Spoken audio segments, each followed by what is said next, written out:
देर में हम करने वाले हैं। आगे बढ़ते हैं प्रश्न अगले प्रश्न के साथ में। कहा कि यदि मान लो पूछ ले, वैसे इतना डीपली आपसे कोई प्रश्न करेगा नहीं, सुन लीजिएगा, लेकिन कह दे कि चलो अंत में तो इत कर दिया, इस ल के अ से कौन सा प्रत्याहार बनाना चाहते हैं। भाई लड़के ण का तो समझ में आ रहा है, लेकिन लड़ में जो अ है उससे कौन सा प्रत्याहार बनेगा। तो दोस्तों याद रखना, इससे भी एक प्रत्याहार बनता है, इसका नाम है र प्रत्याहार। बोलेंगे जरा कमेंट्स करके बताएंगे। लण के ल अण में लण के ल के अ से भी एक प्रत्याहार बनाया जाता है, उसका नाम बताएंगे आप कमेंट्स करके। कौन सा प्रत्याहार है वो? र प्रत्याहार। सुनिए कौन सा प्रत्याहार है वो?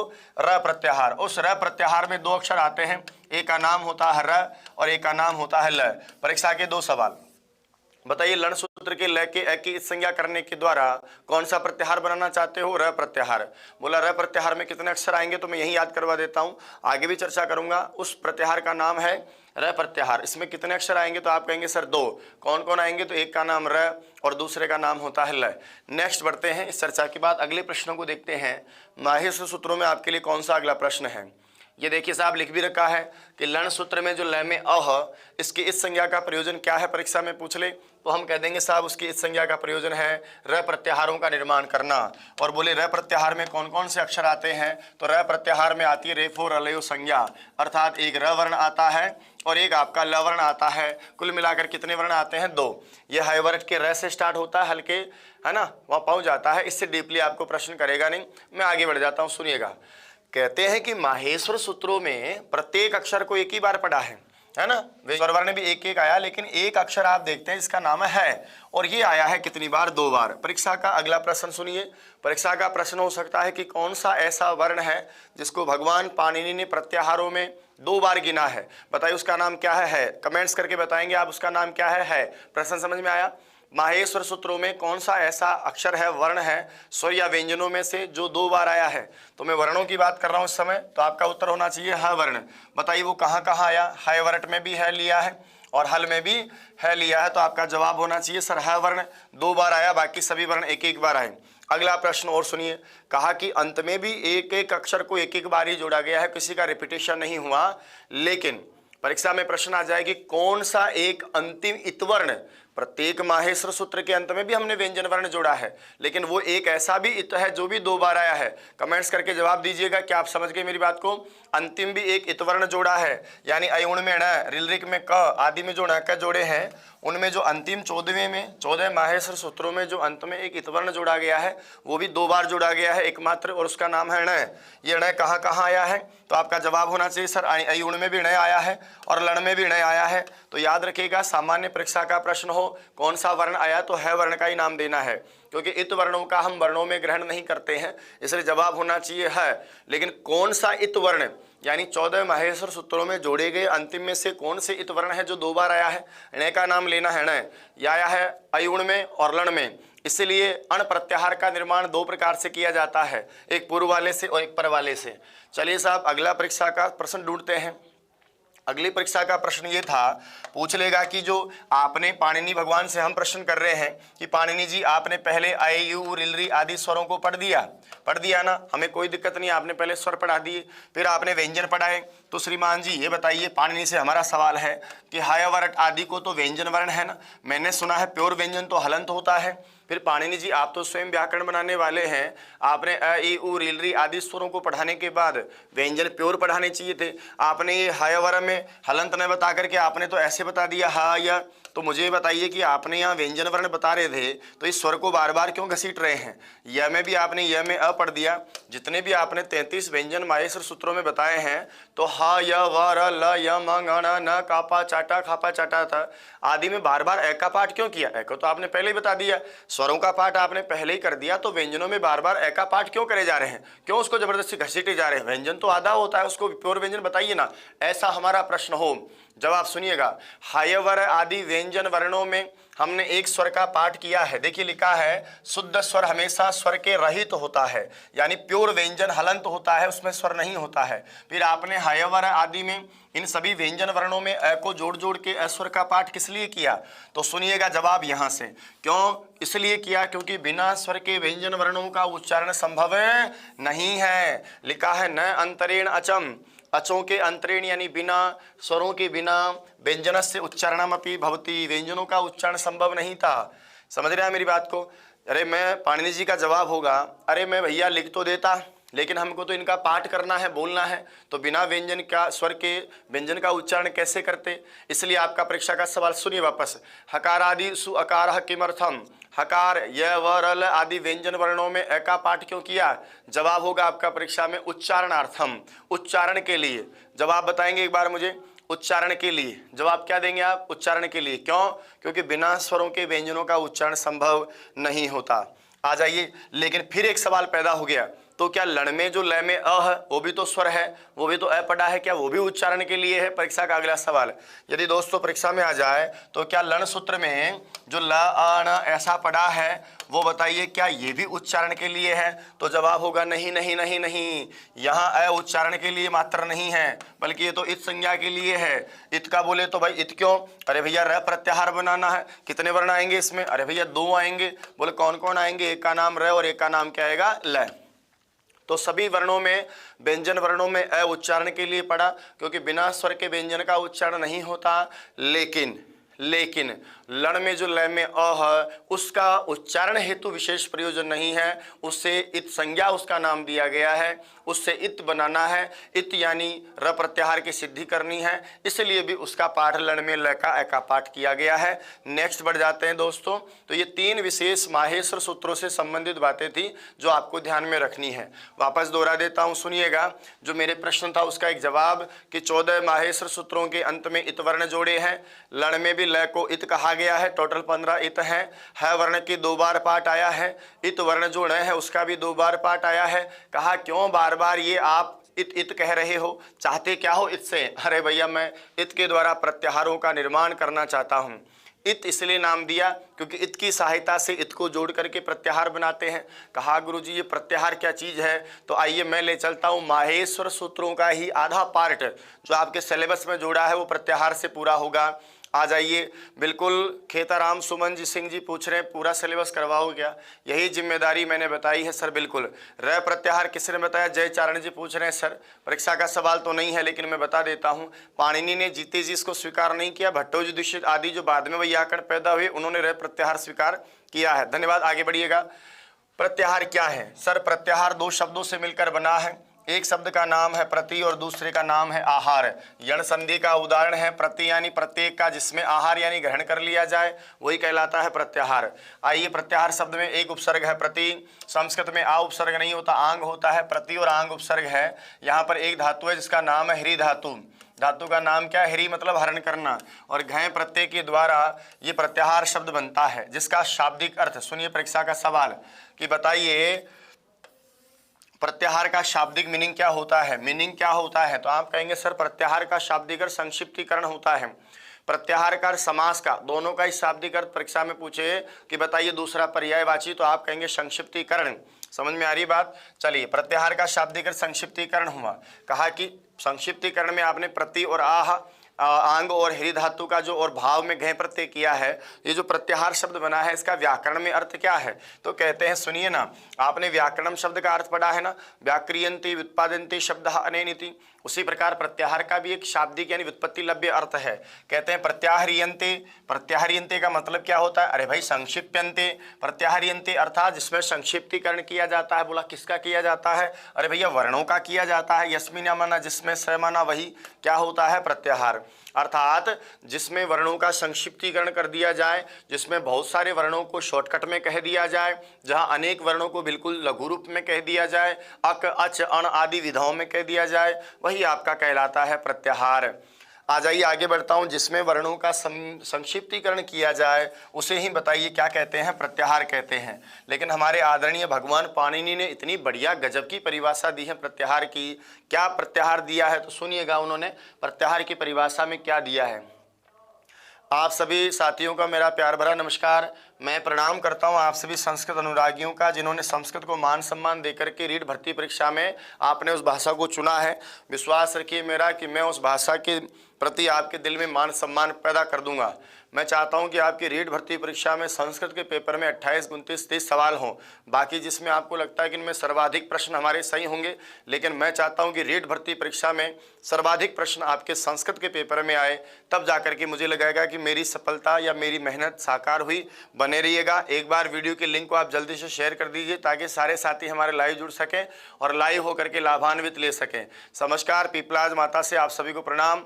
ठेठ शिक्षा नगरी कोटा ने छोड़ा आया राजस्थान थासू पड़वा। धन्यवाद आप सभी का। जितने भी लोग मेरे साथ जुड़े हैं इस समय मैं कमेंट जरूर पढ़ रहा हूँ आपके, लेकिन अभी जवाब नहीं दूंगा। मैं जवाब दूंगा क्लास होने के जस्ट बाद।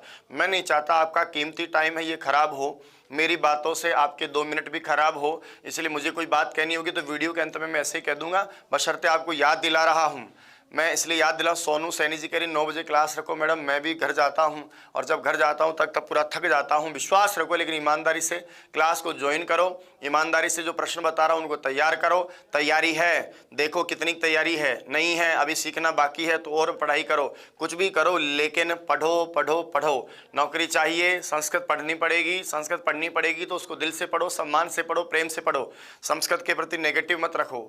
मान सम्मान पैदा करके छोड़ूंगा आपके दिल में। जिस दिन रिजल्ट आए, आपका सिलेक्शन हुआ, संस्कृत में सर्वाधिक अंक आपके आए, तब अपने आप आपके दिल में मुझे कहने की जरूरत नहीं पड़ेगी। तब मैं नहीं चाहता मेरा मान सम्मान, मेरा क्या मान सम्मान, मैं तो खुद दास हूँ संस्कृत का, सरस्वती का, मुझे कोई मान सम्मान आपसे नहीं चाहिए। लेकिन संस्कृत का जिस दिन रिजल्ट आए, आपके पेपर में अच्छे प्रश्न का उत्तर आपको होंगे, तो मेरा वादा है, मेरी गारंटी है कि आप अपने आप संस्कृत के प्रति नतमस्तक हो जाओगे, क्योंकि वो जीवन में आपको रोजगार देगी। सर्वाधिक अंकदात्री इसलिए नहीं कहते क्योंकि जब पेपर आता है तो बहुत अच्छे सवाल आपके होते हैं, बशर्ते यदि थोड़ा सा इसको आपने अपना लिया, थोड़ा सा आपने इसको अपनी माँ के जैसा मान लो कि मेरी माँ है ये, और मेरी माँ बताइए कैसे आपका नुकसान कर सकती है। मेरी संस्कृत मेरी माँ है तो कैसे ही मेरा नुकसान कर सकती है, इस भाव से आप पढ़िएगा। चलिए बहुत बहुत धन्यवाद। एक बार वीडियो के लिंक को दबा के इस बार शेयर कर दो। विश्वास है मेरा कि आराम से 5000 तो छोटी सी बात है, 10-20 हजार लोग लाइव आएंगे। अपने साथ जुड़े रहिए, समय खराब नहीं करूंगा, आगे चर्चा में ले चलता हूं। पाणिनि ने क्या बोला है प्रत्याहार के बारे में, तो आइए मैं आपके सामने रखता हूं। ये रहा, आदिरंतेन सहेताः।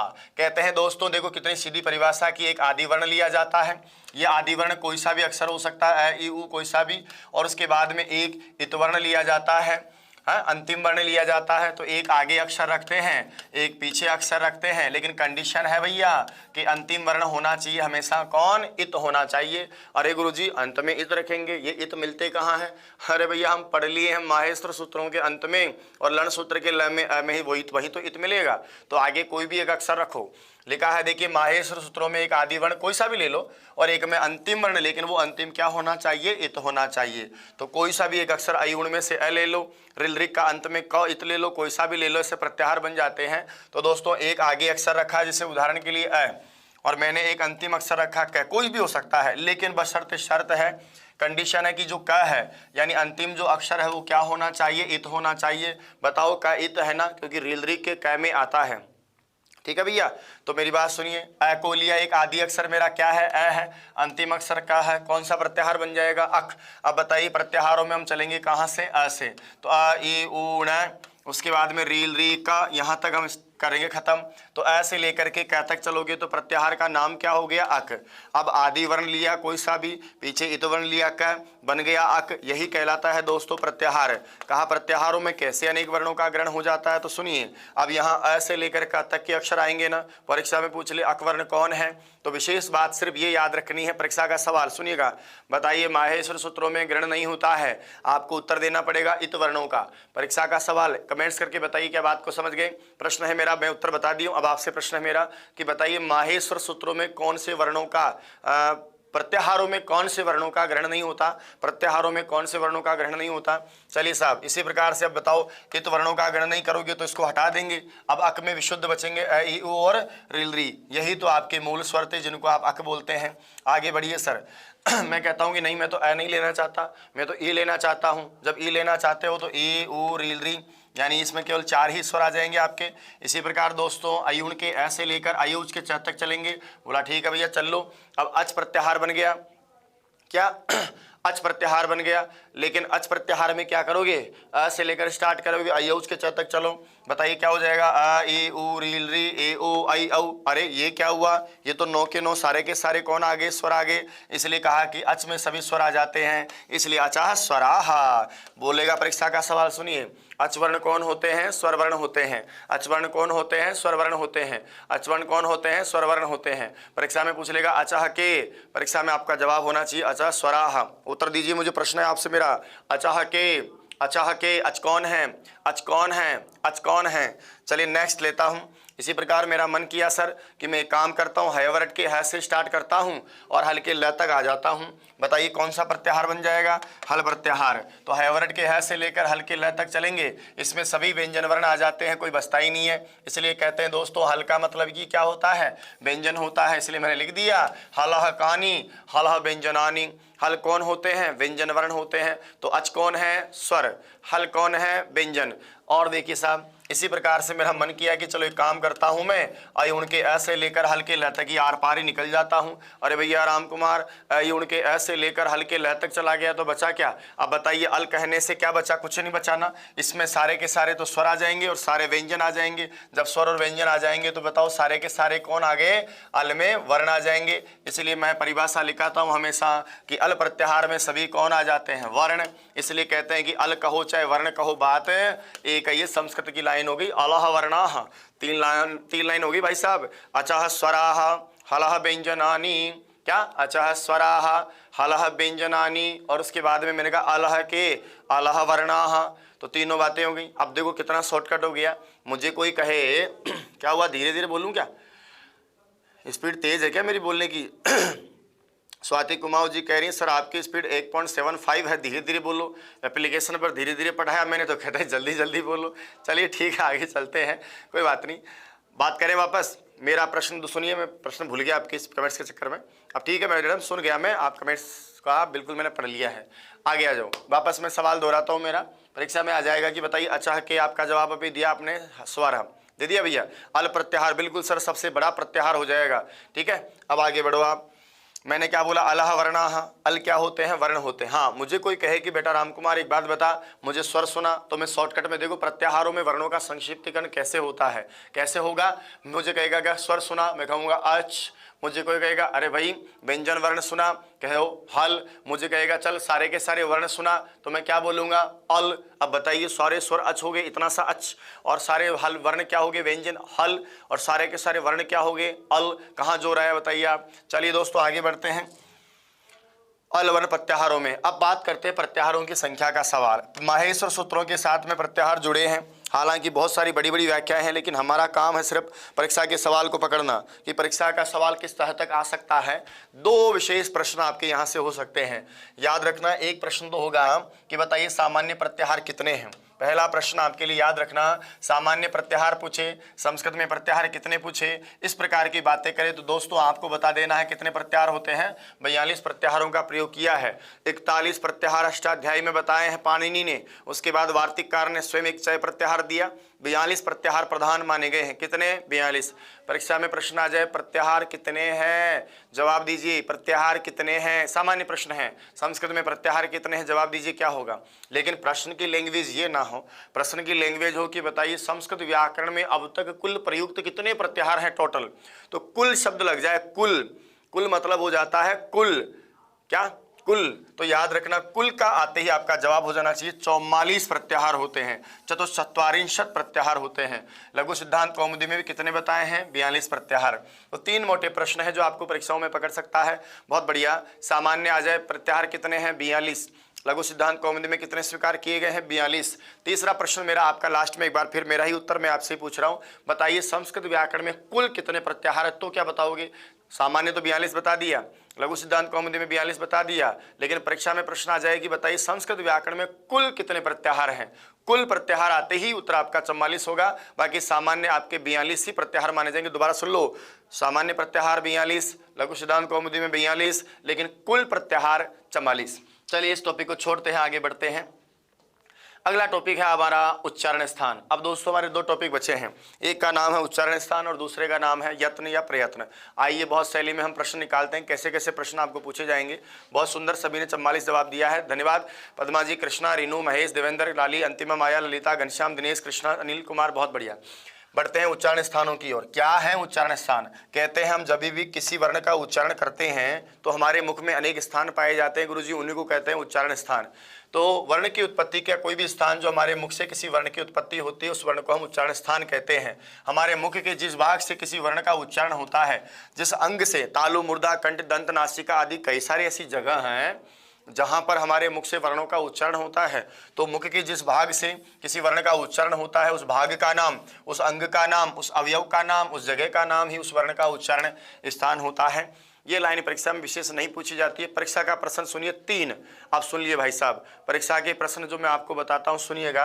पहला प्रश्न कहेगा कि बताइए सामान्यतः उच्चारण स्थान कितने हैं, संस्कृत में उच्चारण स्थान कितने हैं। आपका जवाब होना चाहिए 7। ये परीक्षा का प्रश्न है। सुनिए पहला, उच्चारण स्थान कितने हैं, 7। सामान्यतः उच्चारण स्थान कितने हैं, 7। नॉर्मल परीक्षा का प्रश्न है तो उच्चारण स्थान कितने बताओगे, ये कमेंट्स करके अब आप मुझे बताओ। परीक्षा का सवाल हो कि बताइए उच्चारण स्थान कितने हैं, सामान्य उच्चारण स्थान कितने हैं, मूल रूप से जो माने जाने वाले उच्चारण स्थान है वो कितने हैं। लो साहब आगे वो कौन कौन है उनके नाम बोर्ड पर आप देख रहे हैं। ये देखिए कंठ नाम का होता है, तालु नाम का होता है, मूर्धा यानी शिरा लिखा गया नहीं, आप इसको समझेंगे मसूड़ा, मूर्धा माना मसूड़ा, दंत होता है, ओष्ठ होता है, जिह्वामूल और नासिका होता है। ये 7 तो हमारे मुंह, बहुत बढ़िया साहब, सबने गजब जवाब दिया है। लेकिन परीक्षा का प्रश्न गुरुजी ये ना हो, परीक्षा का प्रश्न आ जाए कि बताइए ये जो पाणिनीय शिक्षा ग्रंथ की आप बात करते हैं, तो पाणिनीय शिक्षा के अनुसार बताइए वर्णों के उच्चारण स्थान कितने हैं। तो फिर एक उच्चारण स्थान आपको बढ़ा देना है और संख्या हो जाएगी 8। परीक्षा का दूसरा महत्वपूर्ण सवाल उच्चारण स्थान का सुन लीजिए। पाणिनीय शिक्षा ग्रंथ के अनुसार, नॉट पाणिनि के अनुसार, पाणिनीय शिक्षा जो पिंगल मुनि आदि की रचना मानी जाती है, जो वेदों के ऊपर लिखी गई है, जिसमें वर्णों के बारे में विस्तार से चर्चा की गई है, पाणिनीय शिक्षा के अनुसार बताइए कितने उच्चारण स्थान है। तो आपका जवाब होना चाहिए 8। पाणिनीय शिक्षा के अनुसार कितने, 8। कहा गुरुजी 8 कौन है। अरे भैया 7 तो आपने पढ़ ही लिए हैं। 8वें का नाम उरस है। बोला उरस का मतलब क्या होता है, तो कहते हैं हृदय होता है। जो कंठ से लेकर नाभि के तक का ये जो मध्य भाग होता है, इसको उरस यानी हृदय कहा गया है। कहते हैं कि किसी भी वर्ण का उच्चारण चाहे मूर्धा, तालु, कंठ कहीं से भी करो, लेकिन उसकी उत्पत्ति तो उरस से